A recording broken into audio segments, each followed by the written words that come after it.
What's up guys? It's quite early, but I'm very excited because today I'm on my way to Ahnendorp Tuning. They had my motorcycle for the past few weeks to do a full engine revision. Hopefully they will allow me to film a little bit there because they run a very nice shop. Also in this video, I think it's time that I tell you all about my motorcycle. So stay tuned, I'll take you along for the ride.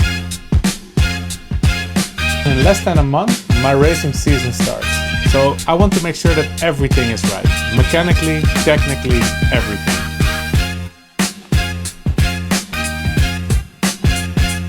So here we are at Ahnendorp Racing. Let's go. Ahnendorp is a Dutch company based just across the border in Germany. Insane workshop. They specialize in BMW and Yamaha, and they have a reputation for doing things properly. They just finished up bikes for the Isle of Man. I mean, what a dream, right? When I brought my bike here, it wasn't because something was broken. It was actually because I didn't want to have any doubt. They basically done a full engine revision. These are some of the parts that they replaced. Obviously the spark plugs, the bearings for the crankshaft. They replaced the distribution chain because over time it does get some hard spots. So after they were done with the engine, they built it back up and they put the bike on the dyno basically to run it in so that when I get to the track I can just start racing instantly, but also to do some measurements and to see if everything is running correctly.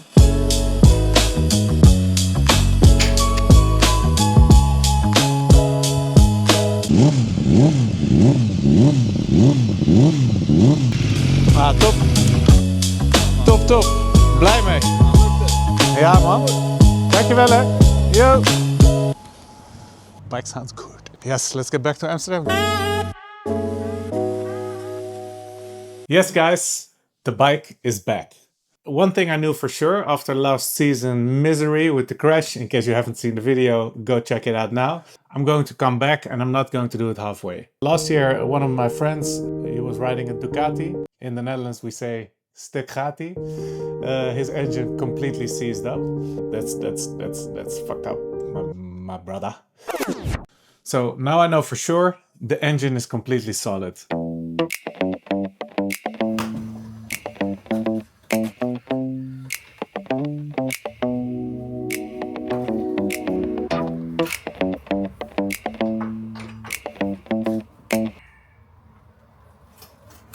Now let me tell you a little bit about my motorcycle. It's a 2016 BMW S1000RR. I bought it from the first owner. It was completely dealer maintained. From the moment that I bought it, I slowly started to convert it into a track bike. It started off cosmetic. One of the first things I done on the bike is I wrapped it completely. As you can see, it's pretty amazing color. It's called Jewel Green by Tech Wrap, in case you are interested. Get loads of big responses on it, and wrapping these kind of motorcycles is a lot of work, but it definitely does pay off, and it's a nice winter project. Also, I bought a carbon fiber belly pan that I just got second-hand off Marktplaats. I installed these carbon frame protectors, and also for the swing arm, some carbon fiber protectors.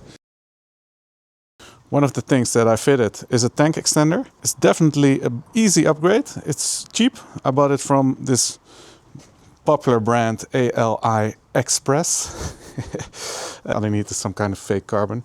But yeah, it's just a piece of plastic. It extends the tank out a bit further and it gives you a lot more grip in braking and in cornering. So yeah, definitely a nice upgrade. If you ride motorcycles on track in the northwestern side of Europe, you know that they are very strict on noise regulations. Assen is around 100 decibel.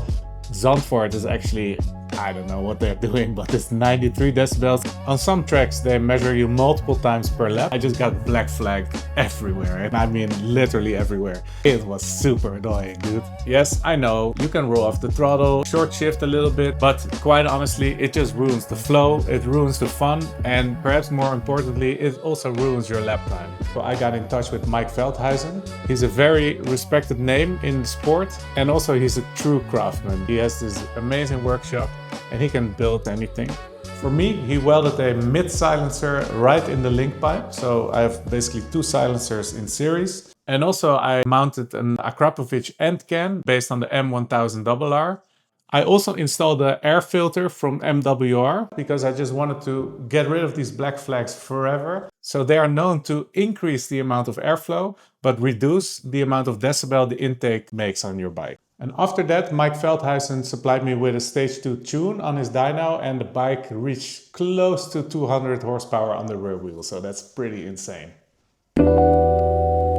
Originally, these motorcycles come with what they call DDC. It's dynamic damping control. It's pretty nice because you can use the buttons and clickety click click. But for the track, it just doesn't cut it. And secondly, the original suspension, it cannot be serviced. So that means the oil has been sitting there since 2016. Yeah, it's probably not in the best shape anymore, and it won't get any better over time. I waited around until I found a good second-hand deal. It was a setup from Wilbur's. Came with loads of springs. The shock is a Wilbur's 643 and the cartridges are the C30R. That basically means that I can still have the original housing of my front suspension, but completely new race spec ready internals. And then I started orienting on data.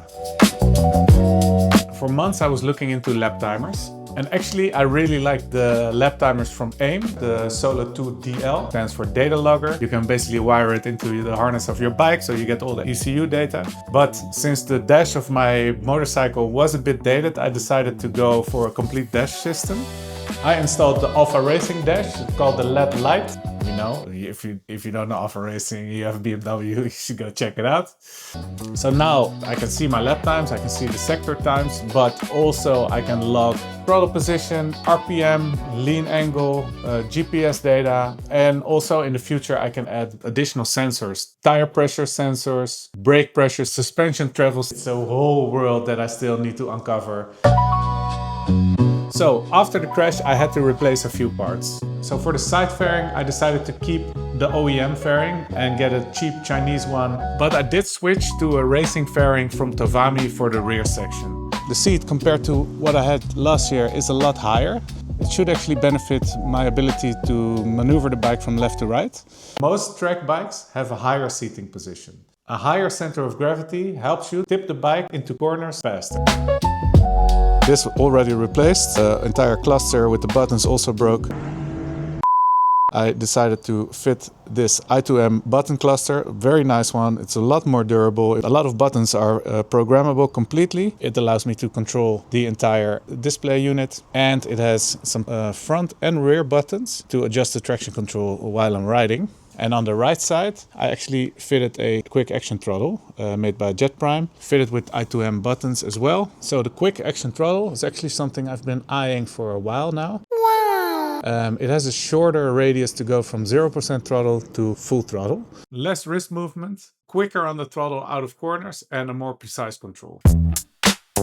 A lot of things still need to be done, so yeah, let's get cracking. The first thing I want to take a look at is I completely bended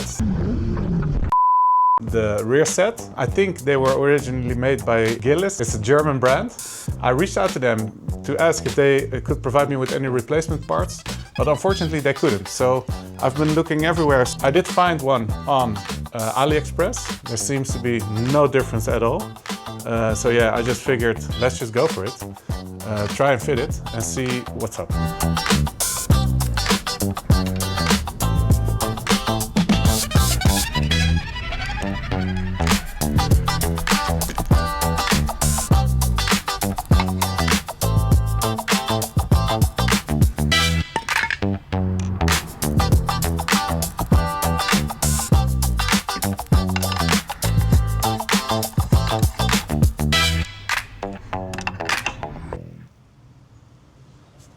Yep, job done. The next big step is the ABS delete. The plan for today is to remove the entire ABS unit and replace the brake lines with carbon braided lines from Fren Tubo. These lines are supposed to be amazing under pressure and also under high temperatures, and that means a firmer lever, a more consistent feel and better modulation. So yeah, there are lines everywhere. You're basically undoing the entire bike, but it is doable. You just need to have some time and some patience.